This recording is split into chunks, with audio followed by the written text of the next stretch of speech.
லூக்கா 11ஆம் அதிகாரம். அவர் ஒரு இடத்தில் ஜெபம் பண்ணி முடித்த பின்பு அவருடைய சீசரில் ஒருவன் அவரை நோக்கி, ஆண்டவரே, யோவான் தன்னுடைய சீசருக்கு ஜெபம் பண்ண போதித்தது போல நீரும் எங்களுக்கு போதிக்க வேண்டும் என்று கேட்டான். அதற்கு அவர், நீங்கள் ஜெபம் பண்ணும் பொழுது, பரமண்டல இருக்கிற எங்கள் பிதாவே, உம்முடைய நாமம் பரிசுத்தப்படுவதாக, உம்முடைய ராஜ்யம் வருவதாக, உம்முடைய சித்தம் பரமண்டலத்தில் செய்யப்படுகிறது போல பூமியிலும் செய்யப்படுவதாக. எங்களுக்கு வேண்டிய ஆகாரத்தை அன்றன்று எங்களுக்கு தாரும். எங்கள் பாவங்களை எங்களுக்கு மன்னியும், நாங்களும் எங்களிடத்தில் கடன்பட்ட எவனுக்கும் மன்னிக்கிறோமே. எங்களை சோதனைக்குட்பட பண்ணாமல் தீமையின்றி எங்களை ரட்சித்துக் கொள்ளும் என்று சொல்லுங்கள் என்றார்.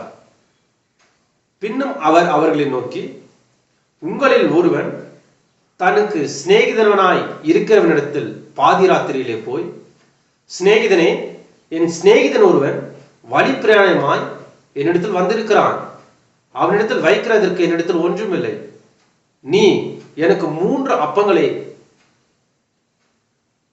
கடனாக தர வேண்டும் என்றான்.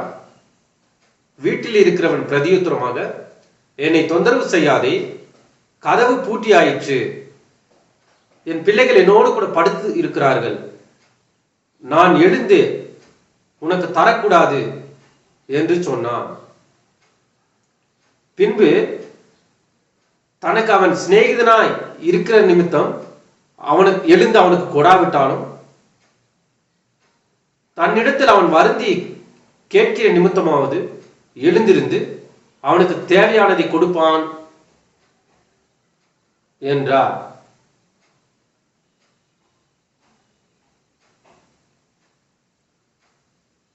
மேலும் நான் உங்களுக்கு சொல்லுகிறதாவது, கேளுங்கள், அப்பொழுது உங்களுக்கு கொடுக்கப்படும், தேடுங்கள், அப்பொழுது கண்டறிவீர்கள், தட்டுங்கள், அப்பொழுது உங்களுக்கு திறக்கப்படும். ஏனெனில் கேட்கிற எவனும் பெற்றுக்கொள்கிறான், தேடுகிறவன் கண்டடைகிறான், தட்டுகிறவனுக்கோ திறக்கப்படும். உங்களில் தகப்பனாய் இருக்கிற ஒருவனிடத்தில் மகன் அப்பம் கேட்டால் அவனுக்கு கல்லை கொடுப்பானோ? மீனை கேட்டால் மீனுக்கு பதிலாய் பாம்பை கொடுப்பானா? அல்லது முட்டை கேட்டால் அவனுக்கு தேளை கொடுப்பானா? பொல்லாதவர்களாகி நீங்கள் உங்கள் பிள்ளைகளுக்கு நல்ல ஈவுகளை கொடுக்க அறிந்திருக்கும் பொழுது, பரமபிதாவானவர் தம்மிடத்தில் வேண்டிக் கொள்கிறவர்களுக்கு பரிசுத்த ஆவியை கொடுப்பது அதிக நிச்சயம் அல்லவா என்றார். பின்பு ஊமையாய் இருந்த ஒரு பிசாசை துரத்தினார். பிசாசு புறப்பட்டு போன பின்பு ஊமையன் பேசினான். ஜனங்கள் ஆச்சரியப்பட்டார்கள். அவர்களில் சிலர், இவன் பெயர்ச்செபுலினால் பிசாசுகளை துரத்துகிறான் என்று சொன்னார்கள். வேறு சிலர் அவரை சோதிக்கும்படி, வானத்திலிருந்து எங்களுக்கு ஒரு அடையாளத்தை காட்ட வேண்டும் என்று அவரிடத்தில் கேட்டார்கள். அவர் அவருடைய சிந்தனைகளை அறிந்து அவர்களை நோக்கி, தனக்குத்தானே விரோதமாய் பிரிந்திருக்கிற எந்த ராஜ்யமும் பாழாய் போகும், தனக்குத்தானே விரோதமாய் பிரிந்திருக்கிற எந்த வீடும் விழுந்து போகும். சாத்தானும் தனக்குத்தானே விரோதமாய் பிரிந்திருந்தால் அவனுடைய ராஜ்யம் எப்படி நிலை நிற்கும்? இப்படி இருக்க, நான் பெயர்ச்செபுலினால் பிசாசுகளை துரத்துகிறேன் என்கிறீர்களே, நான் பெயர்ச்செபுலிகளை கொண்டு பிசாசுகளை துரத்துவேனானா உங்கள் பிள்ளைகள் அவைகளை யாராலே துரத்துகிறார்கள்? அவர்களே உங்களை நியாயத்தீர்க்கிறவர்களாய் இருப்பார்கள். நான் தேவனுடைய விரலினால் பிசாசுகளை துரத்துகிறதினால் தேவனுடைய ராஜ்யம் உங்களிடத்தில் வந்திருக்கிறதே. ஆயுதம் தரித்த பலவான் தன் அரண்மனை காக்கிற போது அவனுடைய பொருள் பத்திரப்பட்டு இருக்கும். அவனிலும்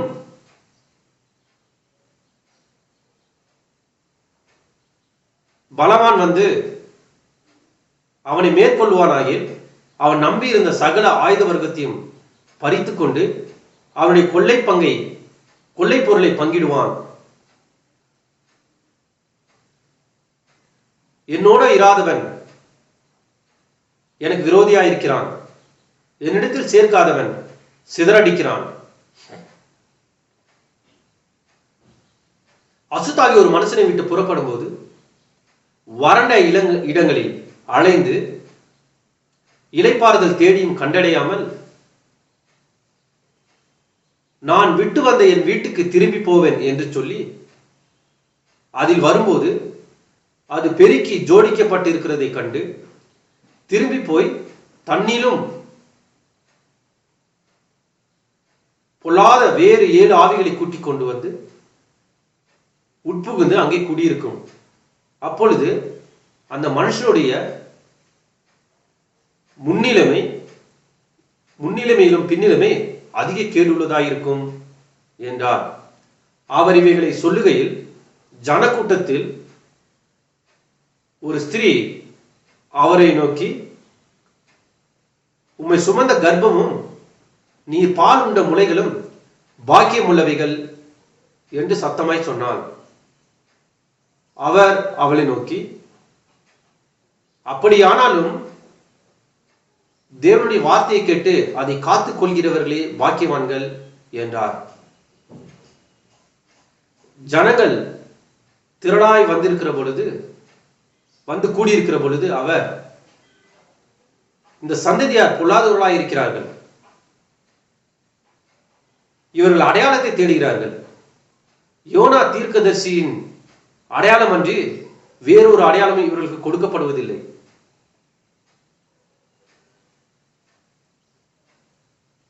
யோனா தீர்க்கதரிசி நினிவே பட்டணத்தாருக்கு அடையாளமாய் இருந்தது போல மனுஷகுமாரனும் இந்த சந்ததியாருக்கு அடையாளமாய் இருப்பார்.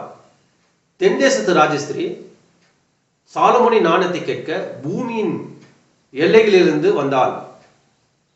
சாலமோனிலும் பெரியவர் இங்கே இருக்கிறார். ஆதலால் அந்த ராஜஸ்திரி நியாய தீர்ப்பு நாளிலே இந்த சந்ததியாரோடு எழுந்து நின்று இவர்கள் மேல் குற்றம் சுமத்துவாள்.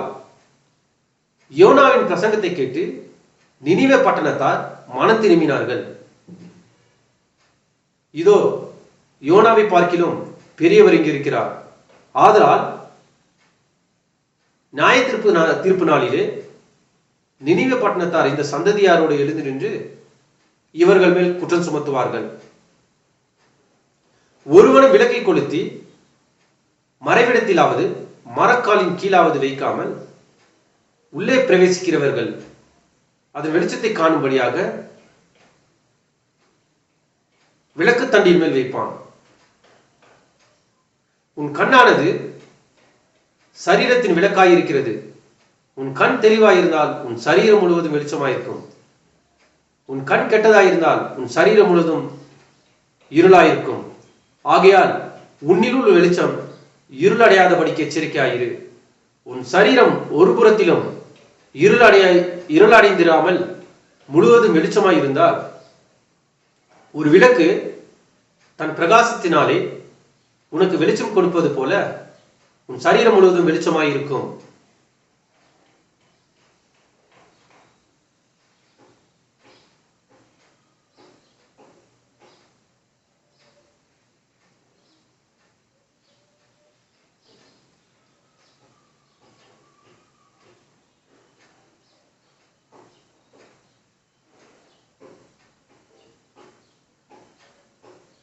என்றார். இவைகள் அவர் சொல்லுகையில் பரிசேயன் ஒருவன்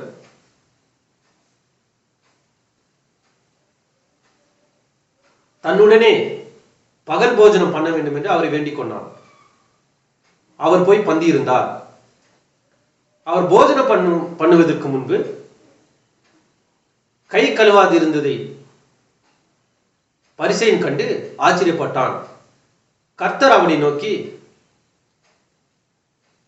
பரிசேயராகிய நீங்கள் போஜனபான பாத்திரங்களின் வெளிப்புறத்தை சுத்தமாக்குகிறீர்கள், உங்கள் உள்ளமோ கொள்ளையினாலும் பொல்லாப்பினாலும் நிறைந்திருக்கிறது. மதிகேடரே, வெளிப்புறத்தை உண்டாக்கினவர் உட்புறத்தையும் உண்டாக்கவில்லையா? உங்களுக்கு உள்ளவைகள் எல்லாம் பிச்சை கொடுங்கள், சகலமும் உங்களுக்கு சுத்தமாய் இருக்கும்.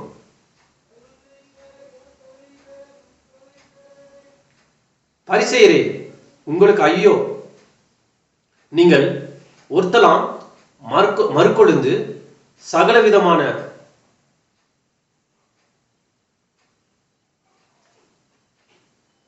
பூண்டுகளினாலும் தசமபாகம் செலுத்தி நியாயத்தையும் தேவான்மையும் விட்டுவிடுவீர்கள். இவைகளையும் விடாதிருக்க வேண்டும், அவைகளையும் கை கொள்ள வேண்டும்.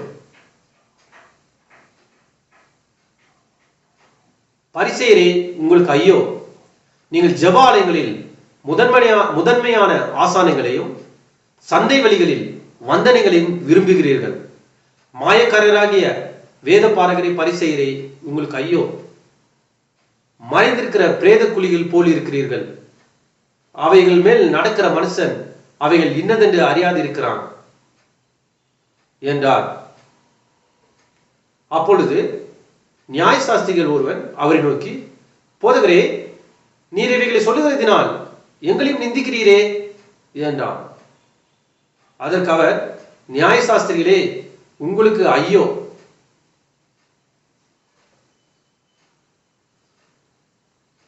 சுமக்க அரிதான சுமைகளை மனுஷர் மேல் சுமத்துகிறீர்கள். நீங்களோ ஒரு விரலினாலும் அந்த சுமையை தொடாமல் இருக்கிறீர்கள்.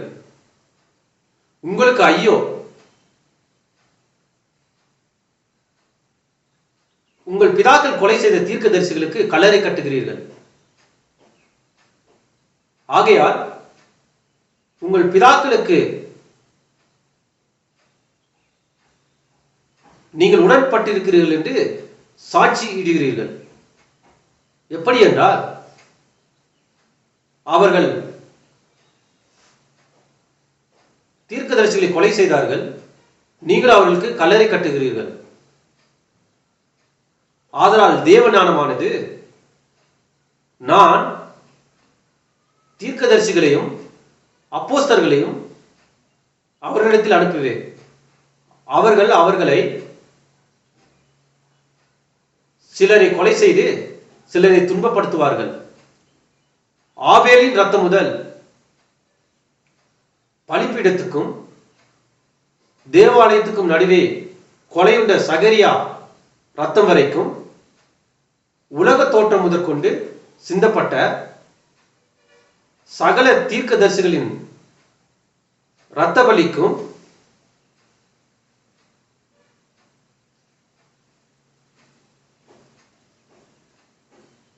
இந்த சந்ததியார் இடத்தில்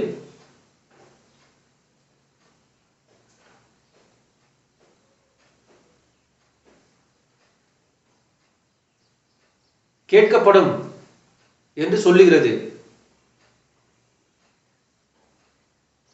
நிச்சயமாகவே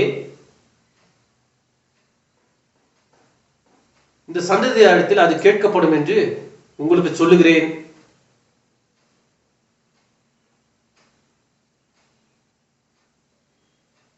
என்றார். நியாயசாஸ்திரிகளோ, உங்களுக்கு ஐயோ! அறிவாகிய திறவுகோலை எடுத்துக்கொண்டீர்கள், நீங்களும் உட்பிரவேசிக்கிறீர்கள், உட்பிரவேசிக்கிறவர்களையும் தடை பண்ணுகிறீர்கள் என்றார். இவைகளே அவர்களுக்கு அவர் சொல்லுகையில், வேத பாரகரும் பரிசேயரும் அவர் மேல் குற்றம் சாட்டும்படிக்கு அவர் வாய்மொழியில் ஏதாகிலும் பிழை கண்டுபிடிக்க வேண்டும் என்று உபயம் பண்ணி அவரை நெருக்கவும், அநேக காரியங்களை குறித்து அவர் பேசும்படி அவரை ஏவவும்